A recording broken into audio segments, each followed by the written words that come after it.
there's a couple of rematches in there. Alabama, Oklahoma, Tulane, Ole Miss. To me, Paul, two best games in this round, the Alabama, Oklahoma rematch, and then Miami at Texas A&M.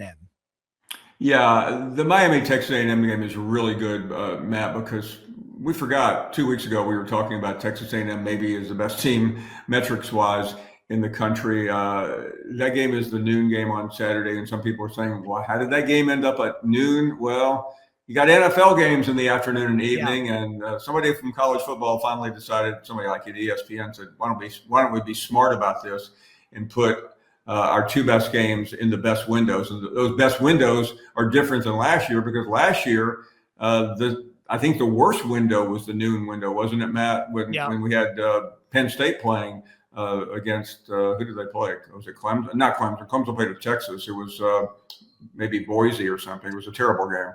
Yeah, you had Clemson was in there. Penn State, Boise State was the first round game a year ago. And so, you look at that. I mean, at the end of the day, two of these four first round matchups are really, really good. We've already seen Ole Miss Tulane. Ole Miss won that game. I don't know why we would think any differently here. And Oregon's already opened up as a 21.5-point favorite over JMU. And then when you look path to the playoff, you got to like Oregon feeling good about going to playing Texas Tech in the quarterfinals. Alabama, Oklahoma winner gets the number one seed in the country in Indiana. You could have and likely will have an Ole Miss Georgia rematch.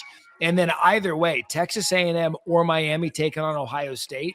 Paul, I think overall, these quarterfinals, we're in for a really good bracket once you get by the first couple of games that we're talking about.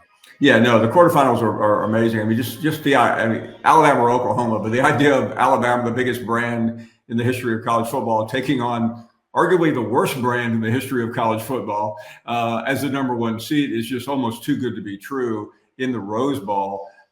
Georgia Ole Miss, how weird is that going to be if that happens, which I think it will, in the Sugar Bowl, right down the street from where Lane Kiffin is hanging out?